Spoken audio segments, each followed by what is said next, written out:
ଏହି କାହାଣୀଟି ତିନି ଜଣ ସାଙ୍ଗଙ୍କ ବିଷୟରେ। ଧନ, ଜ୍ଞାନ ଏବଂ ବିଶ୍ୱାସ। ଏହି ତିନି ଜଣ ବହୁତ ଭଲ ବନ୍ଧୁ ଥିଲେ। ତାଙ୍କ ଭିତରେ ବହୁତ ପ୍ରେମ ମଧ୍ୟ ଥିଲା। ଥରେ କୌଣସି କାରଣରୁ ତିନି ଜଣ ଅଲଗା ହେବାକୁ ପଡ଼ିଲା। ତେଣୁ ତିନି ଜଣ ପରସ୍ପରକୁ ପଚାରିଲେ, ଆଜି ଆମେ କେଉଁଠିକୁ ଯିବା? ତେଣୁ ଏହା ଉପରେ ଜ୍ଞାନ କହିଲା, ମୁଁ ଏକ ମନ୍ଦିର, ମସଜିଦ ଏବଂ ବହିଗୁଡ଼ିକରେ ତୁମକୁ ଭେଟିବି।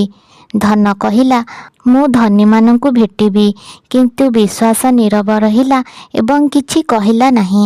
ଯେତେବେଳେ ଉଭୟ ସାଙ୍ଗମାନେ ତାଙ୍କୁ ଚୁପ୍ ରହିବାର କାରଣ ପଚାରିଲେ, ବିଶ୍ୱାସ କାନ୍ଦିବାକୁ ଲାଗିଲା। କହିଲା, ଯଦି ମୁଁ ଯାଏ ମୁଁ ତୁମକୁ ଆଉ ଦେଖିପାରିବି ନାହିଁ। ଏହି ଛୋଟ କାହାଣୀ ଆମକୁ ଶିଖାଏ, ଜ୍ଞାନ ଓ ଧନକୁ ଆପଣ ଯେତେବେଳେ ଚାହିଁବେ ସେତେବେଳେ ପାଇପାରିବେ। କିନ୍ତୁ ବିଶ୍ୱାସ ଗୋଟିଏ ଜିନିଷ, ଯାହା ଥରେ ଭାଙ୍ଗିଯାଏ ତାହା ଫେରିବା ବହୁତ କଷ୍ଟକର।